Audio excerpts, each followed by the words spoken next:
What's up guys? Boss James TV nga pala.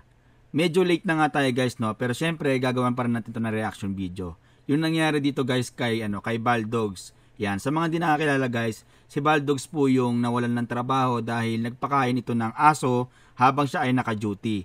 Pero ang sabi naman dito guys ni Baldogs, ginagawa lang naman daw niya yung pagpapakain ng aso habang siya ay naka-break time.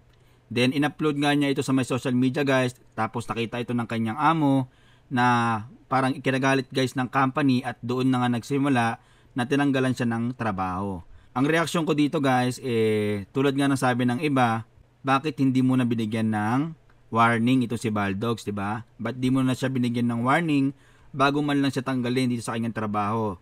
Dahil sa mga hindi nakakalam guys, si Baldogs po is nakapagtrabaho daw sa kanila ng 5 taon na nagkatrabaho sa kanila, diba? Kumbaga yung 5 taon na yun dahil lang sa pagmamalasakit nitong empleyado nila sa aso na hindi naman kinagusto nitong company, tinanggal agad nila sa trabaho nang walang kalaban-laban, di ba? Kumbaga hindi mo na nila to binigyan ng warning para next time wag mo nang uulitin to dahil hindi to maganda sa ating trabaho o sa company natin.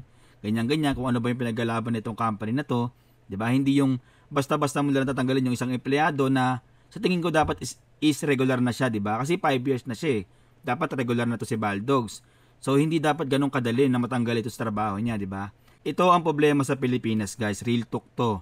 Di ba? Kahit na regular ka na sa trabaho mo, basta meron kang nagawang kasalanan sa company, pwede ka nilang tanggalin ng basta-basta, di ba? Tulad nito ni Baldogs, guys, walang kalaban-laban, di ba?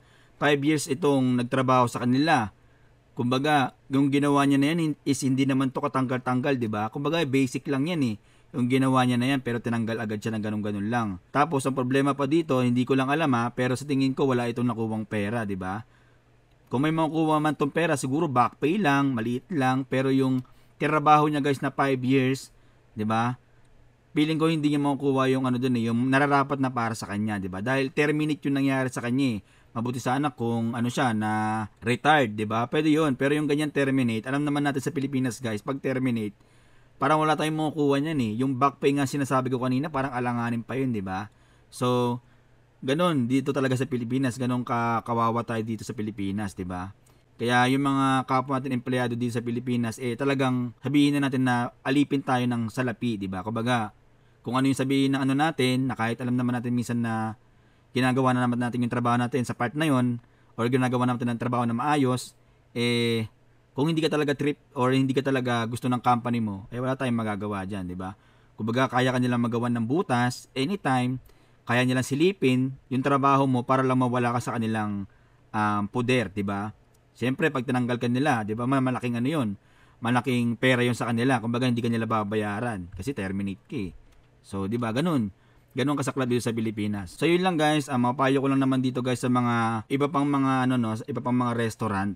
Kung ganito mga mild lang na pwede naman pag-usapan or hindi naman kailangan matanggal yung isang trabaho, wag naman natin ganonin, di ba? Kasi masakit yun bilang isang trabahador na bigla ka na lang mawawalan ng trabaho na parang yung inakala mo na normal day lang, tapos pagising mo, pag uwi mo ng bahay, pinag-report ka kinabukasan, tapos yun, wala ka ng trabaho, di ba?